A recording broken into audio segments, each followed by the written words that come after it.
संघर्ष योद्धा मनोज जरांगे पाटलांनी जर शेतकऱ्यांसाठी आंदोलन उभं केलं तर हे आंदोलन सरकारला झेपणार नाही, ही सरकारला पुरेपूर कल्पना होती. म्हणून सरकारने चाल खेळली आणि कुणाला तरी पुढे करून शेतकऱ्यांसाठी आंदोलन उभं करायला लावलं आणि मॅनेज करायला लावलं. ही आता कुठेतरी मनात शंका यायला लागली आणि आपल्या भोळ्या बाबल्या शेतकऱ्याला वाटलं नाही आता ही आपली आरपारची लढाई आहे. म्हणून शेतकऱ्याने काळजावर दगड ठेवून आपले लेकरं बाळ घरी ठेवून नागपूरच्या दिशेने रवाना झाला आणि शेतकरी नागपूरला आणि आंदोलनकर्ते मुंबईला. आणि आता मुंबई चार भिंतीच्या आत काय शिजलं हे शेतकऱ्याला काय माहिती, हे तर आंदोलनकर्त्यांना माहिती. काय तर म्हणे शेतकरी कर्जमाफी करणार. अरे या सरकारकडून शेतकऱ्यांनी कुठलीही आणि कसलीही आशा ठेवू नये. हे सरकार तर दिवाळीच्या आधी शेतकऱ्याच्या खात्यात पैसे जमा करणार होतं, शेतकऱ्याचं दिवाळीच्या आधी तोंड गोड करणार होतं. काय भेटलं, काय मिळालं? घंटा. बघा हे सरकार किती निर्लज्ज आहे. कर्जमाफीची तारीख काय दिली? 30 जून. अरे एवढंही कळत नाही. अरे 30 मार्चच्या आत कर्ज हे नवजुनं करणं पडतं आणि जर शेतकऱ्याने कर्ज नवजुनं केलं नाही तर खपाखप बँका शेतकऱ्यांना नोटिशी पाठवतात आणि तारीख दिली 30 जून. वा रे वा सरकार. आणि असं काही नाही की 30 जूनला खरंच कर्जमाफी होणार आहे म्हणून. अरे हे काही नाही, हे अभ्यास करण, हे समित्या स्थापन करण आणि शेतकऱ्याला फक्त तारखेवर तारखे देईन आणि त्यांच्या राजकीय पोळ्या भाजून घेईन, हे यांचं काम आहे. आणि या समित्या बिमितीवाले हे सगळे लोक त्यांचेच. समित्यावाल्याला म्हणलं उठ तर उठ, बैस तर बैस. त्यांनी म्हणेल ती पूर्व दिशा आहे. यांच्या समित्या आहे, यांच्या समित्यावर आपण विश्वास ठेवायचा का? अरे शेतकऱ्याला आता तात्काळ मदतीची गरज होती पण हे सरकार शेतकऱ्यांच्या भावनांशी खेळतंय. खरंच मानावं लागून राव आता या सरकारला.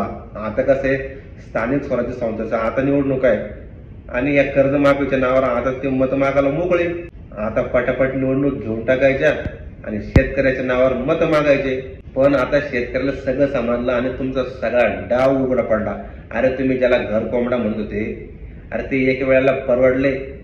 त्यांनी शब्द दिला होता कर्जमाफी जर तर त्यांनी केली ती. आणि तुम्ही स्थापन करा समित्या पिमित्या, चाललं तुमचा अभ्यास सकाळं. खोट्या खोट्या फाडायच्या पावत्या लोकांना बनवतात चिवत्या. आणि शेतकऱ्याला माहिती का मदत काव करायची तुम्ही आल्यावर. आणि आता प्रत्येक शेतकऱ्याच्या मनामध्ये शंका यायला लागली, हे जे आंदोलन होतं हे तुम्हीच तर उभं नाही केलं ना. ही आता प्रत्येक शेतकऱ्याच्या मनामध्ये शंका आहे. संघर्ष योद्धा मनोज जरांगे पाटलांनी ज्या ज्या वेळेस साहेबांना शेतकऱ्यांसाठी पाठिंबा दिला त्यावेळी साहेबांनी काय केलं? माघार घेऊन टाकली. म्हणजे संघर्ष योद्धा मनोज जरांगे पाटलांचं तुम्हाला खच्चीकरण करायचंय का?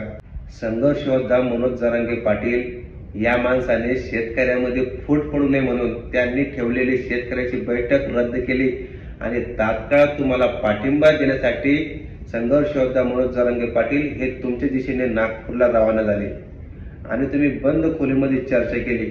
आता त्या बंद खोली चर्चेमध्ये तुम्ही काय चर्चा केली हे तुम्हाला माहिती आहे, हे शेतकऱ्याला माहिती आहे का?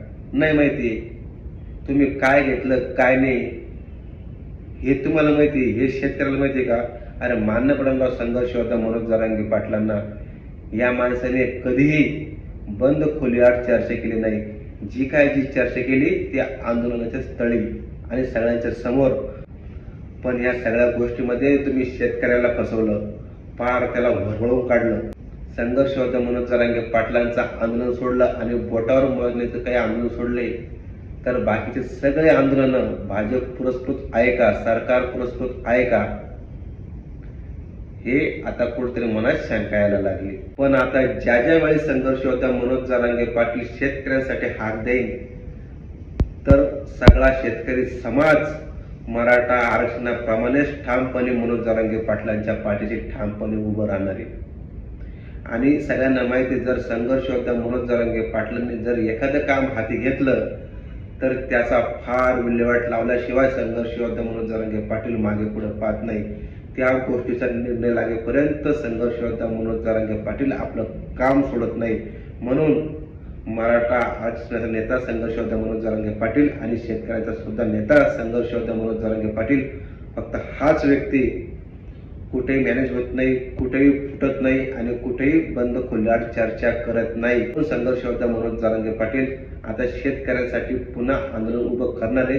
त्यामुळे सगळ्या शेतकऱ्यांनी संघर्ष योद्धा मनोज जरांगे पाटलांच्या पाठीशी ठामपणे उभे राहा. जय जवान, जय किसान, जय हिंद, जय महाराष्ट्र, जय शिवराय.